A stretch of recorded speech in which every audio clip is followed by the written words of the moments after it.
기도하겠습니다. 전능하신 우리 아버지 하나님 참으로 감사합니다.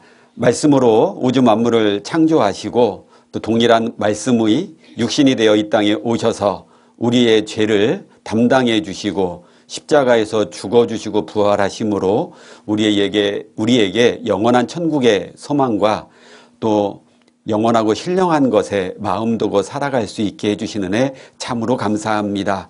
오늘 하나님의 자녀들이 한자리에 모여서 주님의 말씀으로 힘을 얻고 또 교훈을 얻고자 합니다. 전해지는 말씀을 마음속에 잘 새길 수 있도록 도와주시고 말씀의 시종을 오직 주 성령께만 의지합니다. 우리를 사랑하시는 예수 그리스도의 이름으로 감사하며 기도드렸습니다. 아멘. 창세기 1장을 찾도록 하겠습니다.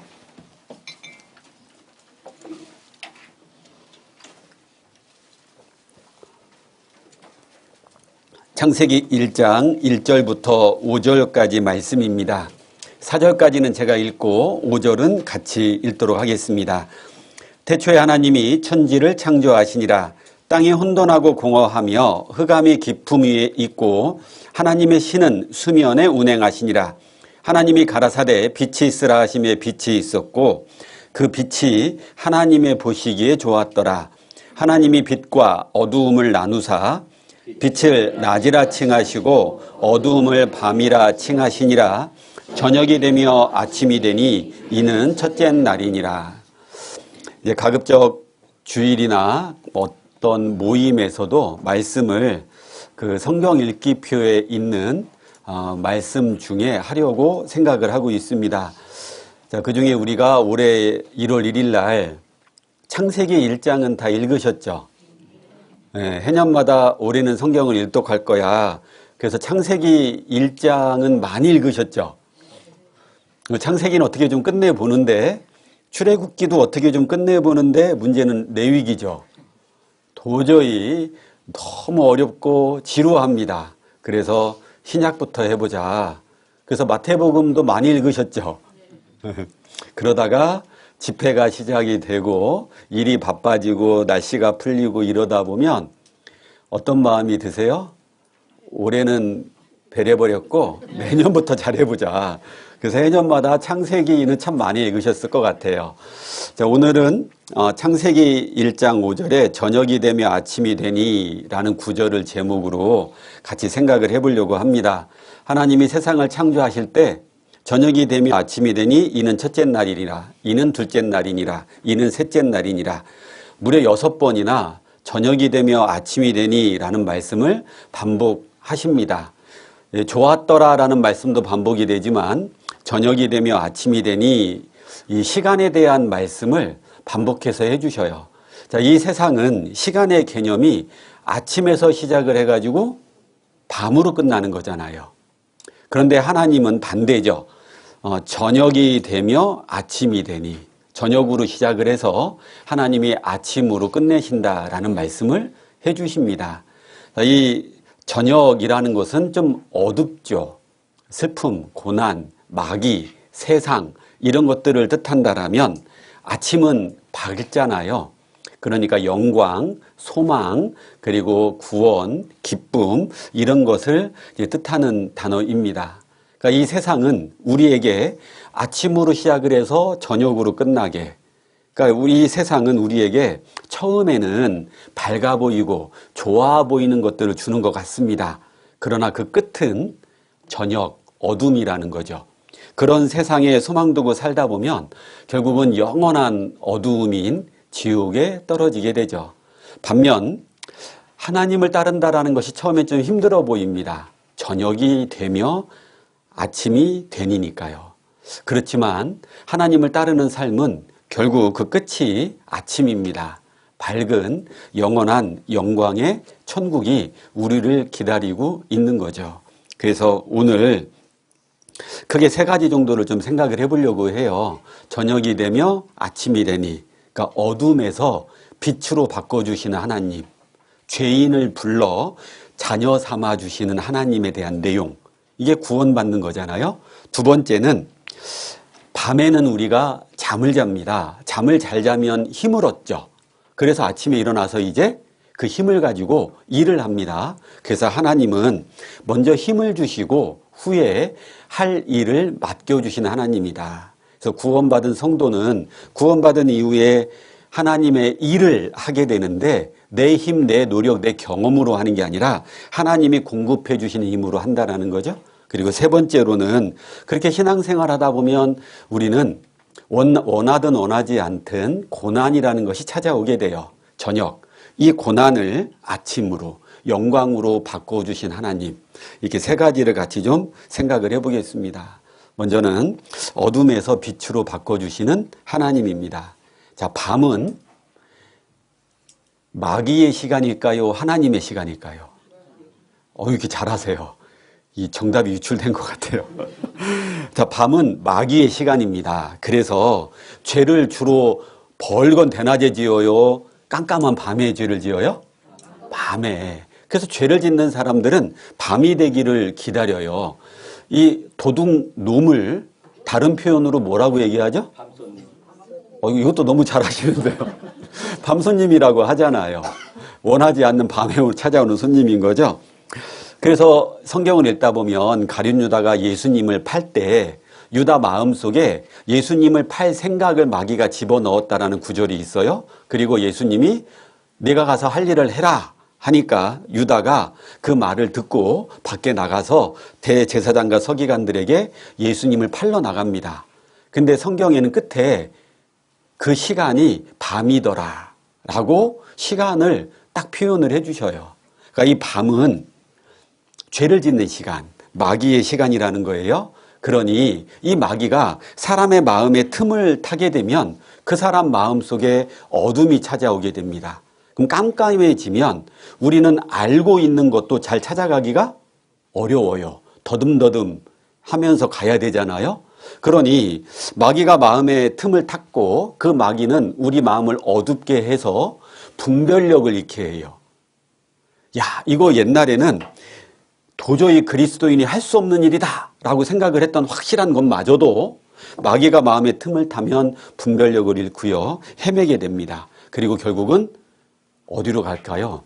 마귀가 끄는 대로 끌려가게 됩니다. 자, 여기 붙잡아 두시고 잠언 7장을 찾도록 하겠습니다.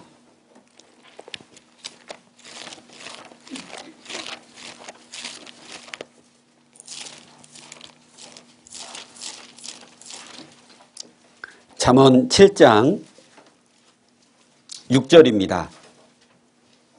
구약성경 916쪽입니다. 잠언 7장 6절 제가 읽겠습니다. 내가 내 집 들창으로 살창으로 내어 보다가 어리석은 자 중에 소년 중에 한 지혜 없는 자를 보았노라. 그가 거리를 지나 음녀의 골목 모퉁이로 가까이 하여 그 집으로 들어가는데 저물 때 황혼 때 깊은 밤 흑암 중에라. 자, 지혜 없는 어리석은 소년이 저물 때, 황혼 때, 깊은 밤, 흑암 중에. 자, 음녀의 집, 자기를 멸망으로 끌고 가는 음녀에게 들어가는데 저물 때, 황혼 때, 깊은 밤, 흑암 중에라. 점점 어두워져 가고 있는 거예요.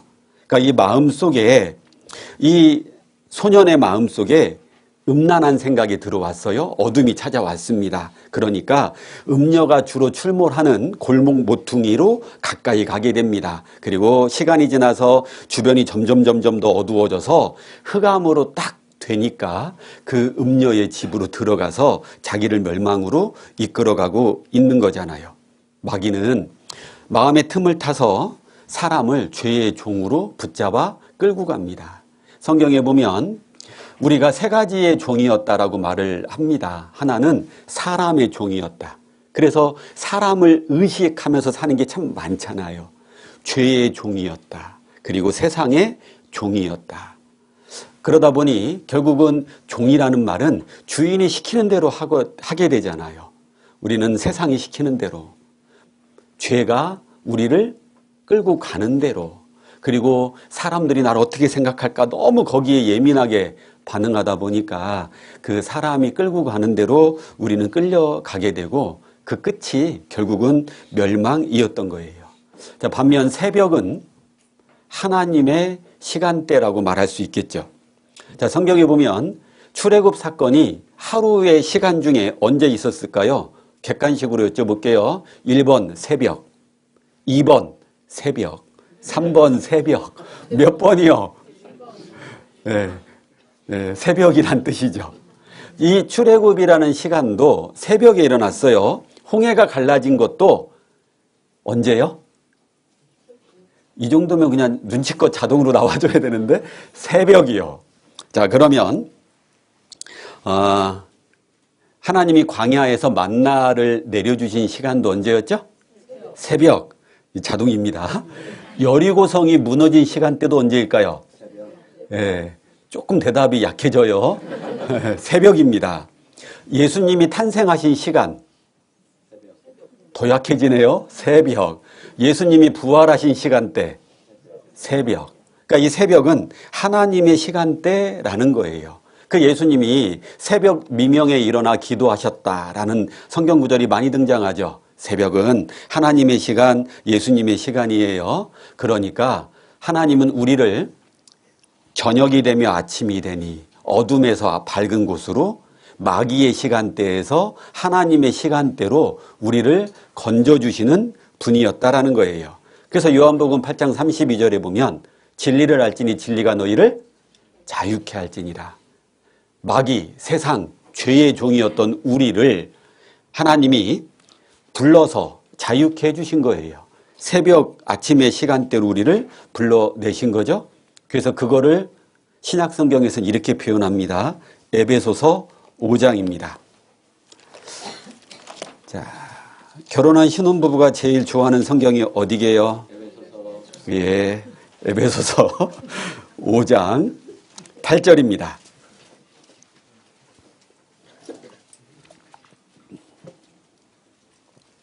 에베소서 5장 8절. 너희가 신약성경 315쪽이에요. 에베소서 5장 8절. 너희가 전에는 어두움이더니 이제는 주 안에서 빛이라. 빛의 자녀들처럼 행하라. 자, 구원받았다라는 말은 전에는 이라는 게 있고 이제는 이라는 게 있다라는 거예요. 인생 중에. 자, 전에는 어두움이었습니다. 그러나 구원받았으면 이제는 주 안에서 빛이라. 그래서 하나님은 우리를 어둠에서 빛으로 불러내 주신 분이라는 거예요. 자, 우리 애굽 땅에서 이스라엘이 노예로 살고 있을 때 10가지 재앙이 내려왔습니다. 그 중에 9번째 재앙이 뭐였을까요? 뭐였어요? 흑암 재앙. 자, 그런데 그 흑암 재앙 중에 애굽 땅 전체가 깜깜합니다. 한번 그 장면을 생각을 해보세요. 밤에 잠을 자다가 화장실에 가고 싶어요. 근데 너무 깜깜해서 한 치 앞이 안 보입니다. 제대로 화장실 찾아갈 수 있겠어요? 못 갑니다. 물을 마시고 싶어요. 근데 너무 깜깜한 거예요. 우리 집이었고 평상시에 자주 다녔지만 흑암이 돼버리면 아무것도 안 보여요. 우리가 밤에 그래도 빛이라는 게 조금씩은 다 비춰지니까 집안에서 돌아다닐 수 있습니다. 근데 그런 빛이 아예 없는 캄캄한 흑암이 돼버리잖아요. 그러면 한 2, 3m 움직이는 것도 쉽지 않습니다. 절망에 빠진 사람의 심정이 그런 거죠. 흑암입니다. 아무것도 안 보이고 뭘 해야 될지도 모르겠고 아무런 소망이 없습니다. 그런데 그 흑암 재앙 중에 유일하게 광명, 빛이 비쳤던 곳이 있어요. 어디였죠? 이스라엘 사람들이 살고 있었던 곳. 그러니까 그 깜깜한 흑암 중에 애굽 사람들은 그 광명이 비치는 이스라엘 사람들이 사는 동네를 보면서 어떤 마음이 들었겠어요? 야, 우리는 절망인데 저기는 소망이 있구나. 우리는 흑암인데 저기는 빛이 있구나. 그래서 이 어두움은 절망을 뜻하면 그러면 빛은 소망인 거죠. 우리를 불러서 어둠에서 불러서 빛으로 불러내 주셨잖아요. 빛의 자녀로 삼아 주셨어요. 이제 우리에게는 소망이 생긴 거예요. 어떤 소망이냐면 우린 지금까지 이 땅에 있는 것만 바라보고 살았어요. 구원받기 전에는. 구원받은 후에는 그렇다고 해서 이 땅에 있는 소망이 완전히 없어지는 건 아니죠. 하지만 점점 그건 줄어듭니다. 그리고 하늘에 있는 것에 대한 소망을 갖게 돼요. 사실 여기 나오신 것도 하늘에 대한 소망이 있으니까 이곳까지 나온 겁니다. 내가 그냥 주일이니까 습관처럼 나온 것 같아도요, 내 마음속에 땅에 대한 욕심이 있다라면, 하늘에 대한 욕심보다 땅에 대한 욕심이 더 크다라면 안 나오죠. 사실 이 시간에 그냥 좀 늦잠 자면서 날씨도 추웠잖아요. 따뜻한 이불 속에서 좀 쉬기를 내 육신은 원할 수 있잖아요. 그리고 이제 조금 지나면 텔레비전을 켜서 뭘까요? 전국 노래잖아. 이런 거 보면서 밥을 먹고 그랬겠잖아요. 근데 우리는 일주일간 열심히 일을 하고 주일날 또 쉬지도 못하고 아침에 일찍부터 나옵니다. 주변에서 교회 가면 밥이 나오냐 쌀이 나오냐 이런 말도 하잖아요. 밥 나오죠. 점심 우리 먹잖아요. 네, 우리가 땅에 있는 것보다 하늘에 대한 소망이 더 크니까 우린 이렇게 모여서 말씀을 배울 수 있는 거예요. 자, 어떤 멧돼지가 길을 가다가 땅에 떨어진 감 하나를 발견했어요. 먹어보니까 너무 맛있습니다. 자, 이 멧돼지는 그때부터 무엇을 했을까요? 땅을 파는 거죠. 감이 땅에서 나오는 줄 알고. 네. 그게 사실은 우리의 모습이었던 거예요. 우리가 좀 이런 표현은 그렇지만 인생을 살다 보니까 내 노력이나 내가 뭔가 했던 것으로만 인생이 잘 풀리던가요? 전도서에 보면 빠른 경주자라고 선착하는 것이 아니며, 분명히 어렸을 때 공부 잘하는 애가 성공할 줄 알았어요. 근데 수십 년이 지나서 동창회를 가보면 안 그런 경우들도 있잖아요. 빠른 경주자라고 선착하는 게 아닙니다. 인생 살다 보니 노력 또는 내가 잘하는 것, 그것만으로 성공하지는 않더라는 거예요. 하나님을 모르는 사람들도 그래서 하는 말이 뭐냐면, 내가 잘해서 성공한다라기보다는 사실 살면서 주변의 도움들을 다 받잖아요. 관계 속에서. 그러니까 자기가 생각해 보니 내가 이렇게 성공한 것은 순전히 운이었다.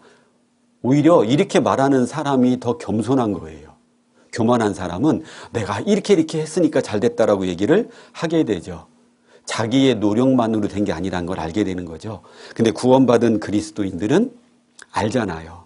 하나님께서, 구원받지 않은 사람은 운이라고 표현을 하지만 구원받은 사람은 그것이 하나님의 도우심이었다라는 걸 알죠. 우리는 그 멧돼지처럼 지금까지 땅만 열심히 파면, 내가 열심히 파면 될 거라고 생각을 했다라는 거예요. 근데 구원받고 나니까 이 땅에 대한 욕심이 점점 줄어듭니다. 그리고 하늘에 대한 소망을 두고 살아가게 돼요. 그게 골로새서 3장에 나오는 내용이죠. 나중에 한번 골로새서 3장을 쭉 읽어보시면, 아, 어둠에서 빛으로 불려진 사람은 이 땅의 소망을 두는 것이 아니라 하늘의 소망을 두고 사는 거구나. 그리고 그렇게 살면 뭔가 손해를 보게 될 것 같잖아요. 자, 제가 이제 직장에 취업을 했습니다. 원래 이제 군대를 가기 전 취업을 해놓고 군대를 갔다 왔어요. 그리고 복직을 해야 되는데 그때가 딱 IMF였습니다. 회사에서 6개월만 있다가 복직을 하래요. 그래서 그 시간에 뭘 할까. 그래서 이제 어떤 친구는 뭐 그 배낭여행으로 해외를 가는 친구들도 있었고, 이제 저 같은 경우에는 서울에 사는 누님 댁에 가서 이제 영어 학원을 다니기 시작을 했어요.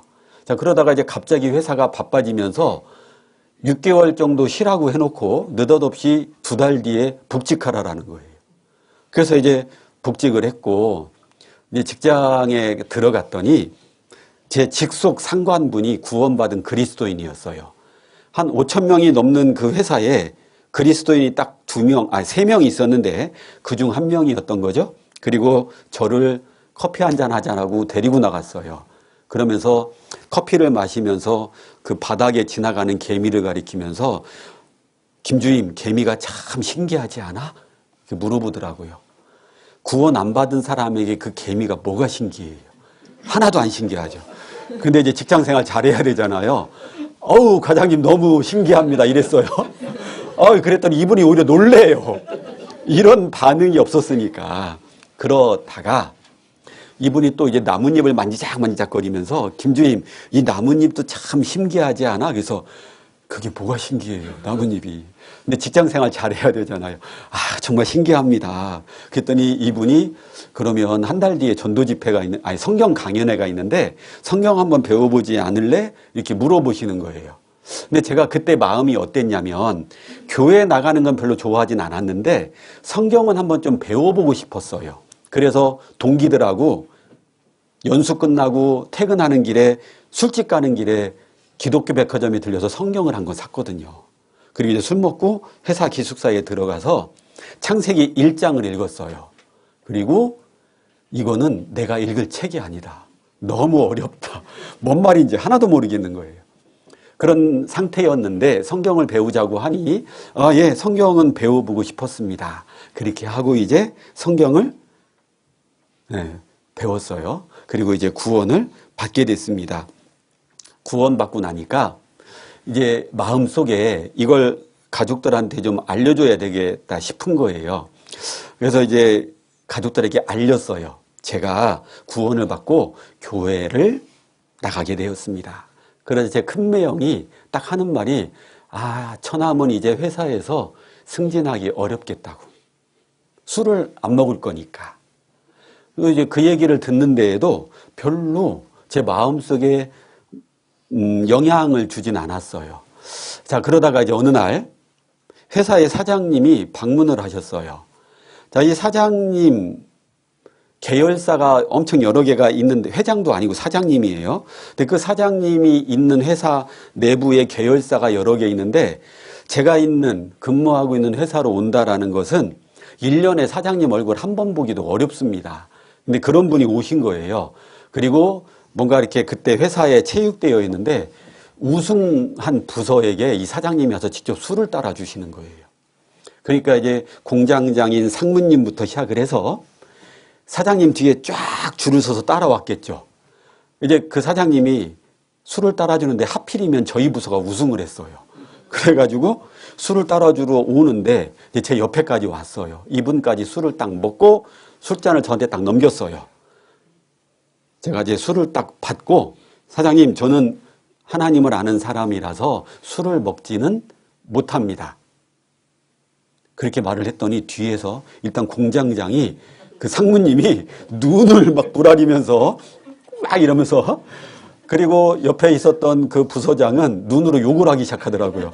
먹어, 빨리 먹어, 막 이렇게. 근데 이 사장님이 자기 술잔을 거절하는 사람이 있겠어요, 없겠어요? 없잖아요. 제가 있는 그 회사 공장만 해도 5,000명인데 이분 밑에는 얼마나 많은 사람이 있겠어요.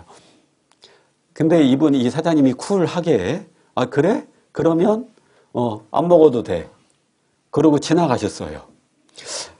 자, 우리가 그렇게 생각이 들잖아요. 구원받고 술을 안 먹고 그러면 승진하기도 어렵겠다. 이 세상에서 뭔가 성공하기 어렵겠다. 자, 이제 시간이 지났고 부서 회식도 하죠. 근데 저 혼자 술을 안 먹잖아요. 그러니까 제가 이 술 먹는 사람들을 다 회식 자리가 끝난 다음에 택시에 태워서 보냅니다. 기사님, 이분 어디 아파트 몇 동 앞에 내려주세요. 그리고 그 다음날 내가 어제 술 먹는 자리에 술을 안 먹어서 분위기가 안 좋아질 수도 있었는데 제가 그래서 오늘 해장을 사겠습니다. 점심때 북집에 데려가서 북국을 이렇게 한 번씩 사줍니다. 그렇게 딱 한두 번만 하니까 더 이상 저에게 술 먹으라 강요를 안 해요. 그리고 제가 술을 안 먹는 것에 대해서 오히려 고마워해요. 왜요? 술 취하면 술집 주인이 어떻게 하죠? 바가지 씌우잖아요. 근데 제가 정신 멀쩡하게 차리고 있으면서 계산을 하고 있으니까 이제 모든 계산은 제가 합니다. 그러니까 이제 그다음부터는 제가 어느 정도 시간이 지난 다음에 우리 회식을 언제까지 이렇게 술 먹고 이런 걸로 할 거냐고. 좀 우리 문화적으로 해보자고. 그 돈으로 밥을 아주 잘 먹고 영화 한 편 보러 가자고. 그렇게 이제 문화를 바꿔갈 수 있었어요. 제가 돈 관리를 하니까. 이렇게 구원받고 신앙생활 한다라고 해서 이 세상에서 실패하거나 승진이 더딘다거나 그런 일은 없다라는 거예요. 저는 여전히 회사 잘 다녔고 여전히 승진 잘 했고 10년 정도 직장 생활하고 전도인이 되었습니다. 하나님이 우리를 어둠에서 빛으로 바꿔주시는 분이에요. 죄인에서 하나님의 자녀로 불러주셨잖아요. 그리고 더 이상 땅의 것이 아니라 하늘의 소망을 두고 살아가게 하십니다. 그리고 그건 손해보는 일이 결코 아니라는 거예요. 당장은 나에게 불이익이 있을지 몰라도 결국은 내가 하나님의 자녀답게 살아가죠? 그러면 사람들이 내 믿음을 인정해 줍니다. 자, 이렇게 구원받은 사람, 그 두 번째 단계는 이제 교회 안에 구원받은 사람이 머물다 보면 하나님의 일을 하게 되죠. 하나님은 먼저 일할 힘을 주시고 일을 시키신다라는 거예요. 자, 이 세상은 어때요? 먼저 일을 시키고 월급 주죠. 반대라는 거예요. 하나님은 먼저 힘을 주시고 일을 맡기신다는 거죠. 자, 밤에는 잠을 자는 시간입니다. 어제 잘 주무셨어요? 안 깨고요? 자, 안 깨고 잠을 잘 자면 그 다음날 아침에 일어날 때 좀 힘이 있어요, 없어요? 힘이 있습니다. 그리고 그 힘을 가지고 이제 하루 동안 일을 하면서 살 수 있습니다.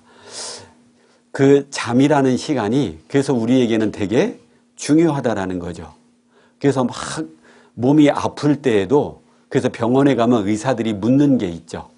잠을 잘 주무십니까? 잘 먹습니까? 화장실 잘 가십니까? 뭐예요? 잘 먹고 잘 싸고 잘 자냐고. 이 세 가지가 사람에게 너무너무 중요한 거거든요. 자, 하나님은 우리에게 이 밤이라는 시간을 통해서 힘을 주시는 것처럼 우리를 먼저 구원부터 하시는 거예요. 그러니까 구원받지도 않은 사람이 하나님의 일을 한다라고 하잖아요. 그러면 자기의 의의를 가지고 일을 하기 시작합니다. 이제 그러다가 목사하고 싸워요. 그러면 뭐라고 얘기할까요? 나 이제 교회 안 나가! 이렇게 말을 하게 되는 거죠. 이제 저희 그 처가 쪽 친척 중에 한 분이 사찰 집사예요. 교회에서 이 남자분인데 아침에 6시에 나갑니다. 이분이. 교회당 청소를 다 하고 남자분인데 식사를 준비하기 시작해요. 네. 그렇게 해서 이제 밥 다 먹이면 그 다음에 뭐까지 할까요? 설거지도 합니다. 그리고 교회당 청소를 다 끝내고 6시에 퇴근하십니다. 주일만 되면. 자, 목사님이나 그 교회 성도들이 뭐라고 했을까요?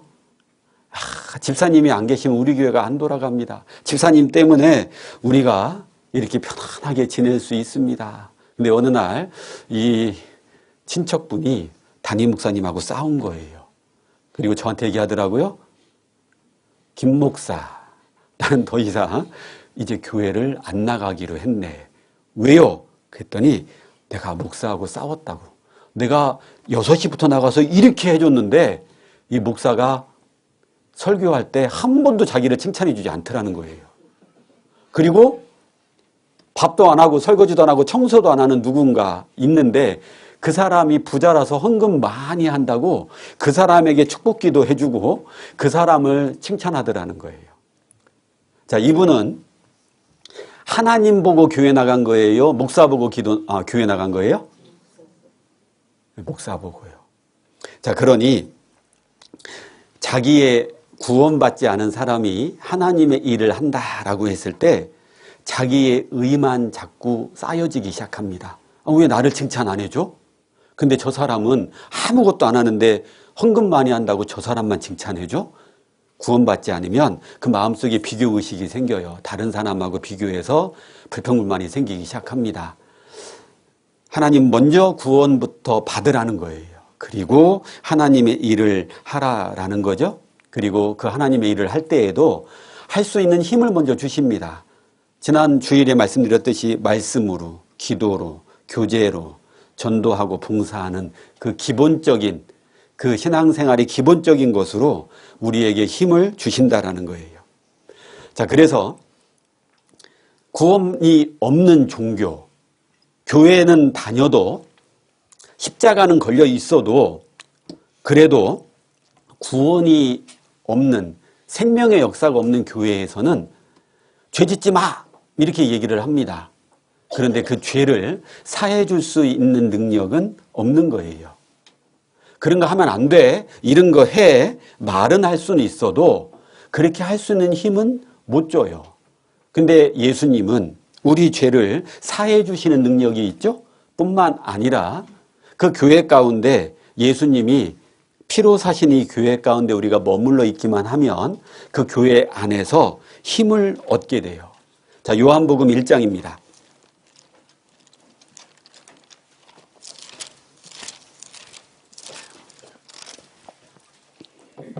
요한복음 1장 16절입니다.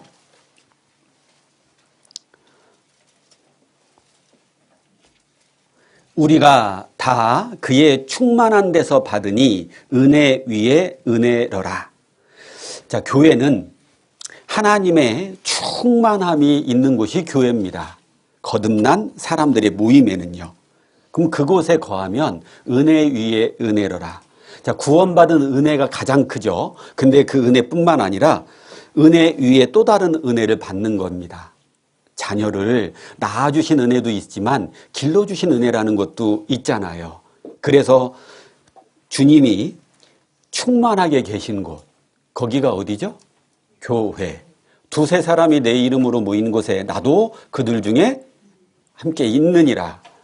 내 이름, 예수라는 이름이 구원자란 뜻이잖아요. 그러니까 두세 사람이, 구원받은 두세 사람이 모여 있으면 그곳에 예수님이 함께 하신다. 그러니 구원받은 사람의 모임은 가장 예수님의 은혜가, 사랑이 충만한 곳, 그곳에 있으면 나도 같이 충만해진다는 거예요. 그러니까 세상 종교와 예수님, 하나님과의 가장 결정적인 차이점이 뭐냐면 할 힘을 주시고 하라라는 거예요. 우리 십계명 구원받기 전에는 지킬 수가 없는 거잖아요. 죄성만 있었으니까. 근데 구원받으면 성령이 들어오시니까 그 십계명이 이제 조금씩 지켜지기 시작합니다. 그 힘을, 그 능력을 우리에게 주셨으니까요. 자, 이 밤은 잠자는 시간, 그러면 새벽은요, 아침은요, 일어나는 시간이잖아요. 일을 시작하는 시간이잖아요. 우리 농사 짓는 어르신들은 이제 3월 달쯤 되면 새벽에 몇 시에 나가세요? 5시. 네. 일찍 나가서 여름이 되면 더 일찍 나가야 되죠. 낮엔 너무 뜨거워서 일을 못하니까요. 새벽은 일어나는 시간이고 일을 시작하는 시간입니다. 힘있게 일하려면 잠을 잘 자야 된다고 그랬죠? 그런데 지금 우리가 살아가는 세상을 보시면 밤인데도 너무 밝아요. 문마급은 조금 어둡대요. 자, 그런데 이 세상이 분명히 밤인데 잠을 자서 힘을 얻어야 되는데 밤에도 너무 밝아진 세상이 돼버렸어요. 그러니까 잠을 일찍 자요, 늦게 자요? 일찍 잡니다. 우리 하루에 평균 잠 몇 시간 자야지 권장 수면 시간인지 아세요? 예? 어떻게 잘 아세요? 오늘 정답이 많이 유출됐어요. 8시간. 제 딸이 고등학생일 때요. 아빠, 하루 권장 수면 시간이 8시간이래요. 그리고 얘가 몇 시간 잤을까요? 8시간은 꼬박꼬박 자는 거예요. 고3인데. 지금 그러면 안 될 것 같은데. 아주 그런 거는 잘 지키죠. 우리가 잠을 자야 되는 시간이 밤이잖아요. 근데 과학이 발달하면서 우리가 사는 세상은 밝아졌어요. 그 밝아진 세상이 바꿔 얘기하면 소돔과 고모라가 된 거죠. 오죽하면 양계장에 24시간 불을 밝혀놓는다라고 하죠. 왜 그렇게 불을 밝혀놓을까? 여러 가지 이유가 있는데 그중 하나가 밝으면 닭이 낮인 줄 착각을 하고 먹이를 먹고 그리고 산란 활동을 더 잘 하라고, 다른 의미도 있다라고 합니다. 자, 그런데 그런 욕심으로요. 근데 실제로 그렇다고 해서 닭이 알을 잘 낳을까요?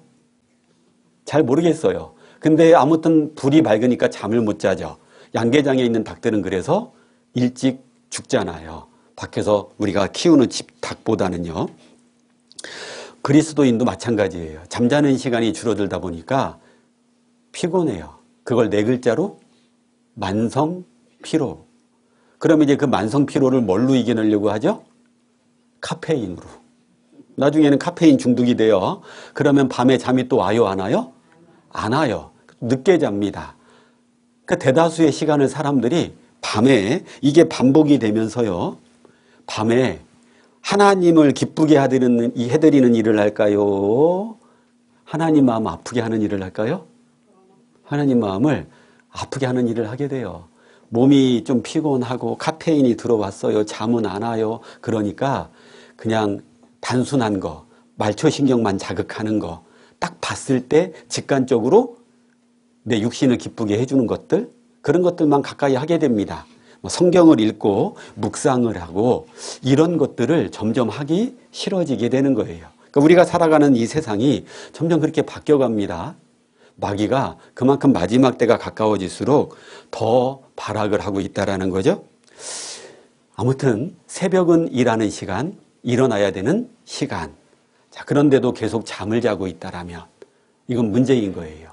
그리스도인은 일어나야 되는 시간에 잠을 자고 있으면 안 됩니다. 우리가 잠을 잘 때에는 살아는 있지만 잠자는 사람은 아무런 영향을 끼칠 수가 없잖아요. 신앙의 잠을 자도 그래요. 살아 움직이긴 하지만 아무런 영향을 못 끼칩니다. 자, 삼손은 들릴라의 무릎에서 잠을 자고 있다가 머리가 밀렸고 능력을 다 잃어버렸어요. 다윗은 전쟁하고 있는 와중에 늦잠 자고 왕궁에서 일어나서 왕궁 꼭대기를 거닐다가 목욕하는 여인을 받고 간음죄와 살인죄를 짓게 되잖아요. 그러니까 잠을 잔다, 일어나야 할 시간에 잠을 자고 있다. 이거는 문제가 심각해지는 거예요. 요나는 하나님이 가라고 하는 니느웨로 안 가고 정반대인 다시스로 가죠. 그리고 자기도 양심은 있는지 제일 밑에 내려가서 잠을 자기 시작합니다. 그렇게 잠을 자다가 어떻게 되죠? 바다에 던져지잖아요. 그러니까 이 신앙의 잠이라고 하는 것은 그리스도인에게 합당한 건 아닌 거예요. 그럼 우리가 살고 있는 2026년은 시간으로 치면 하나님의 시간표로 보면 저녁일까요? 밤일까요? 새벽일까요? 대낮일까요? 자, 우리는요, 확실한 건 예수님이 말씀해 주셨죠? 밤이 되면 일할 수 없다라는 거예요. 때가 아직 낮임에 우리는 하나님의 일을 해야 된다라는 거예요. 욥기서를 읽다 보면 음부는 일할 수도 없고 지혜도 없고 지식도 없고 이렇게 표현합니다. 음부는 아무것도 할 수 없는 곳이라는 거예요. 죽으면 아무것도 할 게 없다라는 거죠. 지금은 때가 아직 낮임에 뭐 해야 될까요? 일해야 돼요. 마태복음 9장입니다.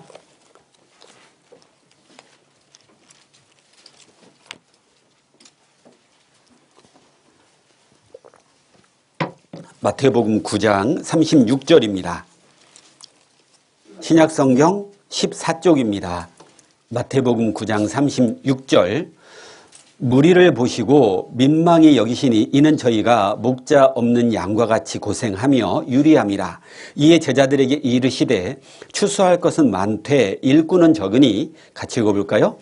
그러므로 추수하는 주인에게 청하여 추수할 일꾼들을 보내어 주소서 하라 하시니라. 추수할 것은 많은데 일꾼은 적다. 그래서 주인에게 추수할 일꾼을 좀 보내주세요. 이렇게 말하라고 하잖아요. 지금 우리가 살고 있는 시대는 추수할 게 많아요. 문막읍의 인구가 몇 명이죠? 네? 면까지 다 포함해서요. 네. 거의 5만 명에 가깝다라고 들었는데 우리 집 몇 명 모여 있어요? 50명이라고 치면 도대체 전도해야 될 사람을 몇 배를 더 전도해야 되는 거예요? 빨리 계산. 1000배입니다. 1000배. 그러니까 내가 최소한 1000명에게 전화해야지만 이분들에게 복음은 한번 듣게 할 수 있다라는 거죠. 우리 추수할 것 많아요, 적어요? 많아요. 근데 일꾼은 너무 적잖아요. 내가 어떻게 1000명을 상대할 수 있겠습니까?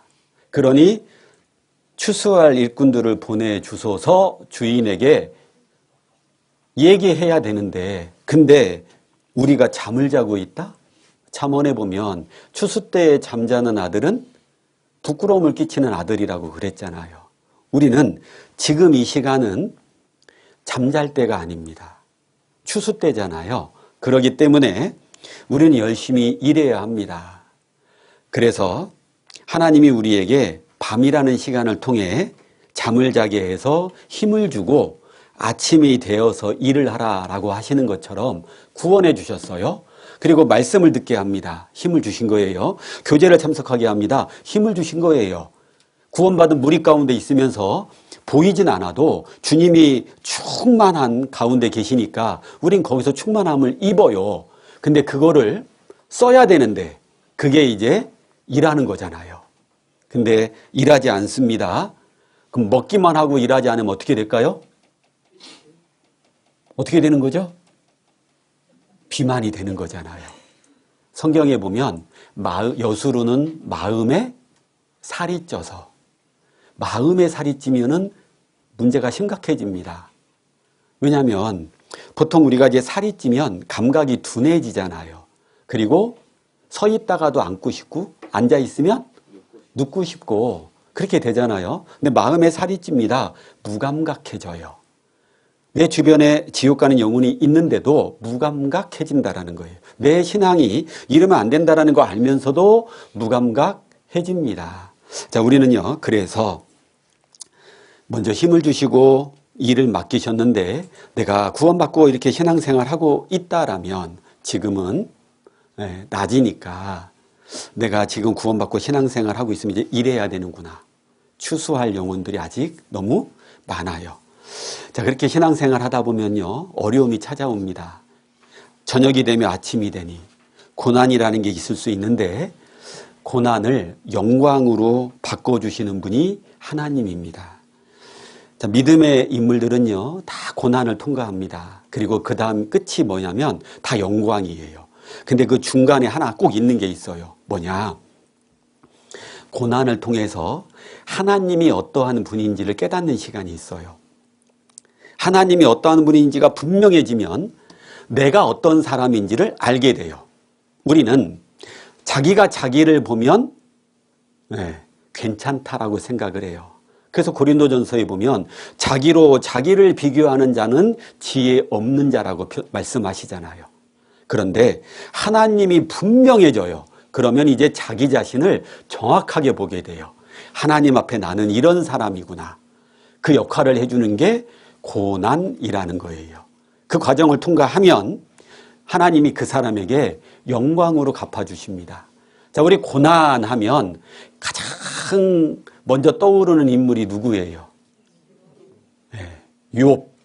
정말 사람이 겪을 수 있는 고난을 다 겪어본 사람이 욥이라고 할 수 있을 거예요. 그 욥이 고난 가운데 얼마나 많은 눈물을 흘렸겠어요. 위로한다고 찾아온 3명의 친구가 위로를 하는 게 아니라 너 하나님 앞에 죄 지은 거 있어. 그러니까 이렇게 벌 받는 거지. 근데 욥은 하나님 앞에 죄가 있어서 이런 고난을 겪는 게 아니라 하나님이 마귀에게 믿음을 가진 사람이 얼마나 대단한지를 보여주려고 일종의 하나님이 마귀에게 자랑하려고 욥에게 고난을 주고 계시는 건데 위로하러 찾아온 친구들이 위로는커녕 속을 뒤집어 놓습니다. 우리도 그럴 수 있잖아요. 내가 아파서 병원에 입원했는데 누가 찾아와서 조용히 얘기합니다. 자매, 뒤를 한번 돌아봐. 왜 이런 일이 있었겠어. 나도 알잖아요. 나도 이미 돌아봤어요. 근데 와서 누가 그 얘기를 해주면 어떤 마음 들어요? 내가 저 자매랑 다시 얼굴을 보나 봐. 별의별 생각이 다 듭니다. 우리는요, 이 욥이 정말 많은 눈물도 흘렸을 거고요. 내적으로 갈등도 많았을 것 같아요. 난 하나님 앞에 잘못한 게 아무것도 없는데 왜 이런 끔찍한 일을 겪는 거지? 나중에는요, 하나님 왜 제가 이런 징계를 받아야 됩니까? 하나님께 따지는 상황까지 가게 되잖아요. 그런데 이 욥이요, 끊임없이 하나님께 왜요? 물음표만 던지다가 하나님이 어떠한 분인지를 딱 깨닫는 순간이 오게 돼요. 고난은요, 나의 밑바닥을 드러나게 합니다. 욥의 밑바닥도 드러났어요. 왜요? 왜요? 이렇게 하다가 하나님이 어떠한 분인지를 알게 돼요. 욥기 38장입니다.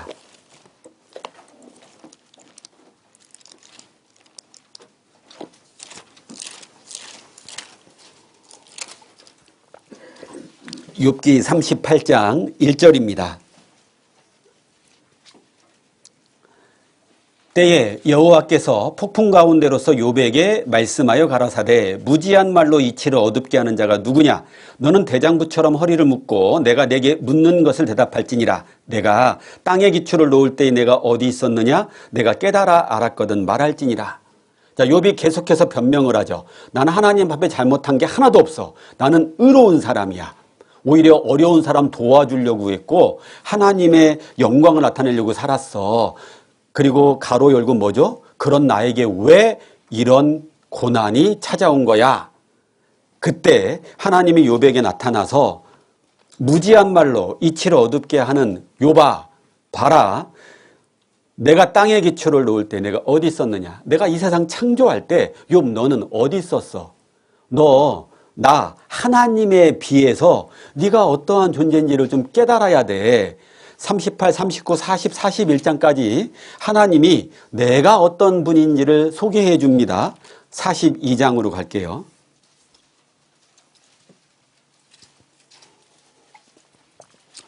그러고 나니까 하나님이 어떠한 분인지 분명하게 이제 깨닫게 돼요. 42장 5절. 내가 주께 대하여 귀로 듣기만 하였었더니 이제는 같이 읽어볼까요? 눈으로 주를 배움나이다. 귀로만 듣는 거하고 눈으로 보는 것까지 봐버리면 이게 더 확실해지는 거죠. 욥이 이제 하나님이 분명해졌습니다. 하나님이 어떠한 분인지 알게 됐어요. 그러니까 6절. 그러므로 내가 스스로 하나고 티끌과 재 가운데서 회개하나이다. 자기가 얼마나 보잘것없는 존재인지를 깨닫게 됩니다. 그러자 하나님이 욥에게 10절. 욥이 그 벗들을 위하여 빌매 여호와께서 욥의 곤경을 돌이키시고 욥에게 그 전 소유보다 갑절이나 주신지라.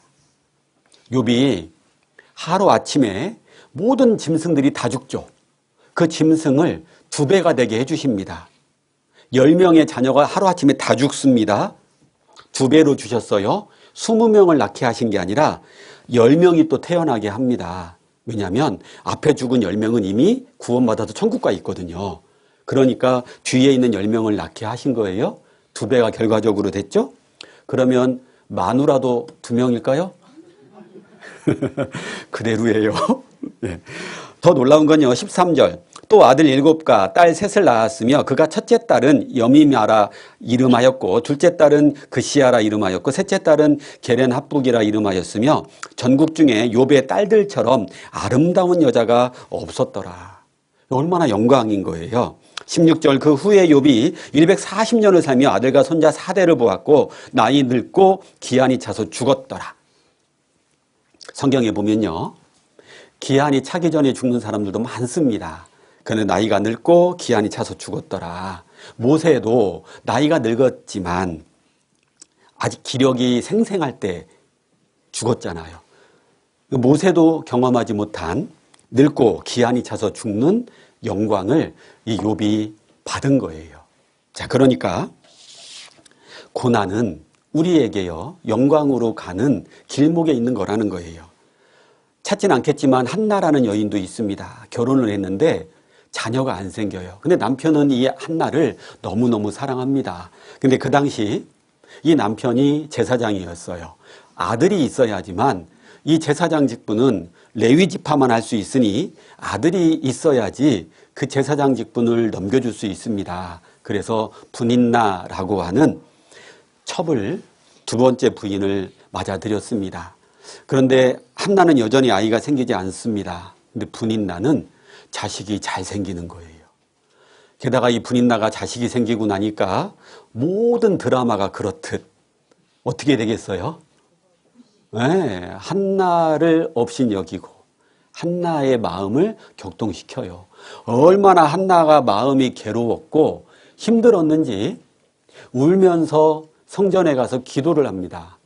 그러자 그 모습을 본 엘리 대제사장이 저 여자 대낮에 술 먹고 왔다. 술 먹은 사람들이 했던 말 또 하고 하잖아요. 그리고 아픈지도 모르고 계속 하잖아요. 근데 이 한나가 얼마나 마음이 괴로운지 하나님 앞에 자기의 괴로움을 계속 반복해서 그것도 울면서 얘기합니다. 그 정도로 이 한나가 마음이 슬픈 여자였어요. 그런데 그 한나에게 고통이 찾아왔고 그 고난이 오니까 한나가 어떻게 한 거죠? 하나님께 가서 기도를 하잖아요. 고난은 그 사람을 무릎 꿇게 한다라는 거예요. 그리고 한나는 하나님 앞에 기도합니다. 하나님, 아들을 주십시오. 아들을 주신다라면 이 아들을 하나님께 바치겠습니다. 그가 낳은 아들 이름이 뭐죠? 사무엘입니다. 이스라엘의 왕을 기름 부어서 세운 다윗, 사울, 다윗, 솔로몬 세 명의 왕을 기름 부어서 왕으로 삼게 한 가장 위대한 선지자 중 하나를 한나는 낳게 됩니다. 한나는 그 기도할 때 엘리 대제사장을 통해서 하나님께 기도 응답을 받습니다. 엘리가 너의 기도대로 될 것이다. 그러자 한나는 그때부터 이제 슬픔을 멈춰요. 눈물을 그치고 하나님의 기도 응답에 대해서 확신을 갖고 더 이상 그 문제로 가지고 고민하지 않습니다.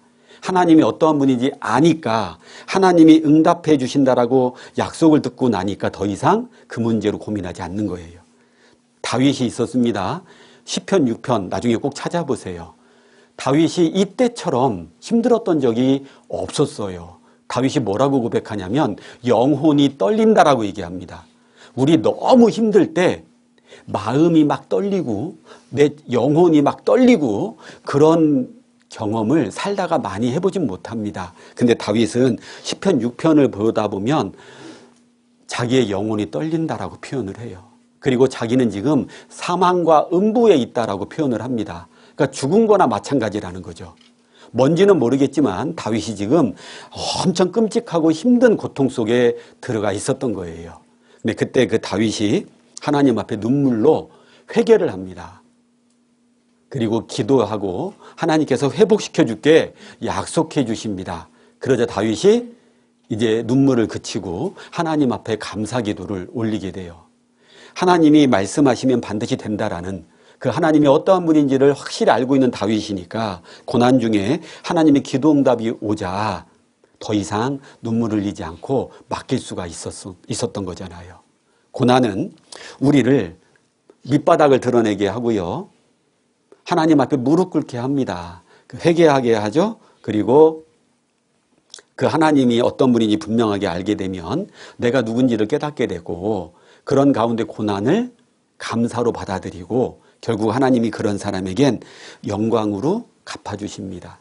예수님도 그렇잖아요. 창조주 하나님이신데 천사보다도 못한 모습으로 이 땅에 오셔야만 했잖아요. 그리고 가장 비참하게 태어나셨고 가장 비참하게 죽으셨어요. 그렇지만 그 예수님은 십자가에서 죽고 부활하실 때 영광의 관을 쓰셨다라고 되잖아요. 고난을 영광으로 하나님은 바꿔주십니다. 우리도 신앙생활 하다 보면 난만 있는 건 아니라는 거예요. 캄캄한 밤을 통과해야 될 때가 있어요. 성경에 보면 낮과 밤을 주시는 하나님이라고 되어 있잖아요.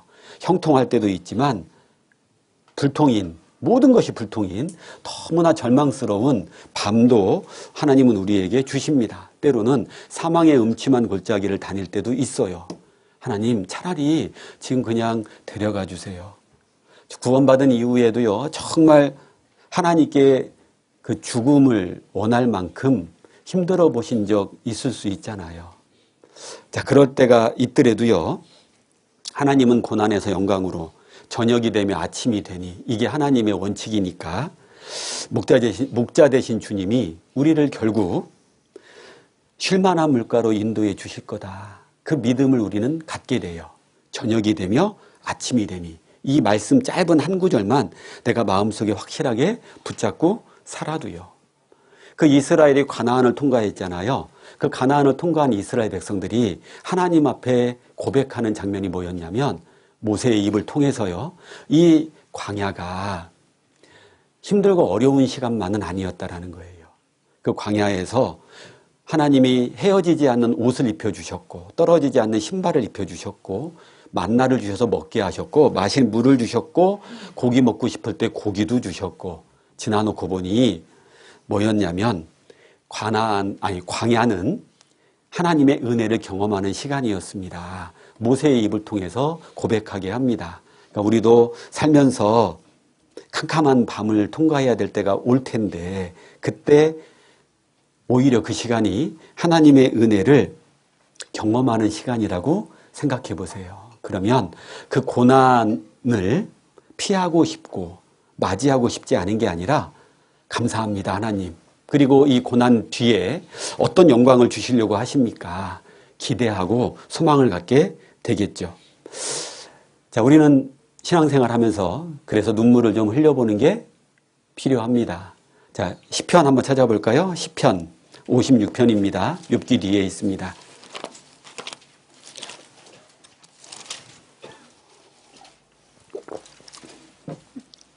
56편 8절입니다. 구약성경 841쪽 시편 56편 8절. 나의 유리함을 주께서 계수하셨으니 나의 눈물을 주의 병에 담으소서. 하나님이 내가 유리함을 너무 힘들고 괴로운 상황을 맞이해가지고 가만히 못 있는 겁니다. 계수하셨으니 나의 눈물을 주의 병에 담으소서. 자, 하나님 앞에 가면요, 내가 신앙생활 하면서 흘렸던 눈물을 담아놓은 병들이 있다라는 거예요. 요한계시록에 보면 내가 천국에 들어갈 때 내가 고난 속에서 흘렸던 그 눈물들을 주님이 닦아주신다라는 표현도 있잖아요. 그런데 주님이 눈물 닦아주려고 막 뛰어나와서 나를 맞이하는데 내가 흘린 눈물이 없어요. 주님이 닦아줄 만한 눈물이 없는 겁니다. 그러면 이런 상황이 참 난감한 상황 아닙니까? 주님은 내가 흘린 눈물을 담아놓는 병이 있다.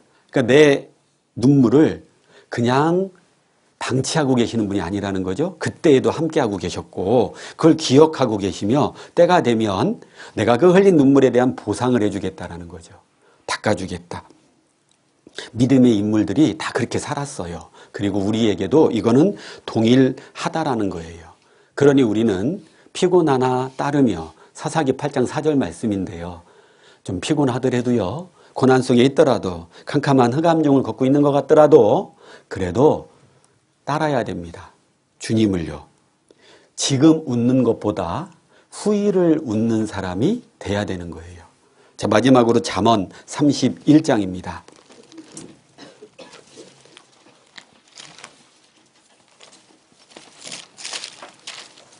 잠언 31장 25절입니다.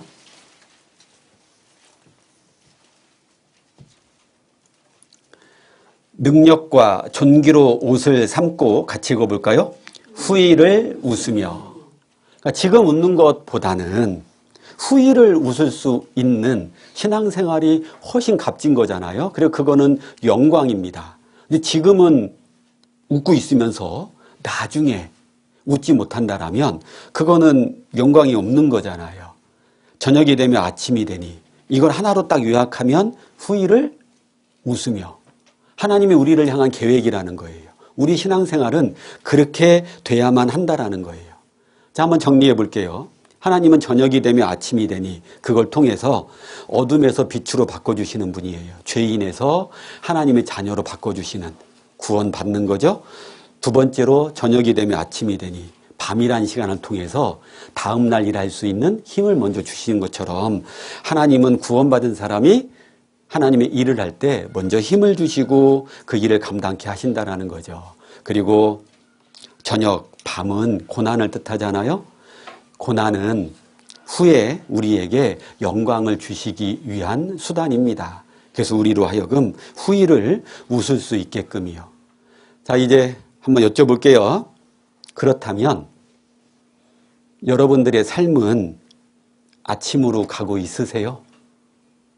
지금 내 삶은요?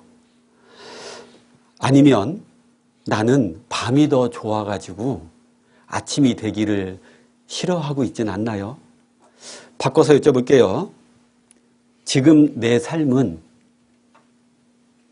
저녁이에요? 너무 힘들어요. 앞이 잘 안 보입니다. 신앙생활을 해야 될까 말아야 될까 고민이 될 만큼 힘든 시간. 그뿐만 아니라 육체적인 질병이 있을 수도 있고요. 관계에서 오는 어려움도 있고요. 경제적인 어려움이 올 수도 있고요. 자식 때문에 너무 마음 아플 수도 있거든요. 저녁인 것 같아요. 걱정하지 마세요. 저녁은 계속 가는 게 아니잖아요. 때가 되면 아침이 기다리고 있잖아요. 지금이 너무 힘들어요. 아침이 되기 가장 직전이 가장 어둡잖아요. 곧 아침이 될 거라는 거죠. 우리 한 해 2026년은 저녁이 되며 뭐라고요? 아침이 되는 그러한 신앙생활이 되었으면 좋겠어요. 기도하고 마치겠습니다. 자비로우신 우리 아버지 하나님 참으로 감사합니다. 오늘도 주님의 말씀으로 저희를 교훈해 주신 은혜 참으로 감사합니다. 언제나 하나님의 말씀을 가까이 하고 그 말씀의 힘으로 살아갈 수 있도록 역사하여 주시옵소서. 오늘 들은 이 말씀이 한 말씀이라도 우리의 마음과 삶에 새겨지고 변화가 되기를 주님 앞에 간절히 소망합니다. 병중에 있고 또 치료 중에 계시는 우리 믿음의 식구들, 또 마음이 어렵고 힘든 상황에 계신 우리 믿음의 식구들, 주님께서 위로의 손길로 함께해 주시고 치료의 손길로 덧입혀 주시기를 간절히 소망합니다. 우리를 사랑하시는 예수 그리스도의 이름으로 감사하며 기도드렸습니다. 아멘.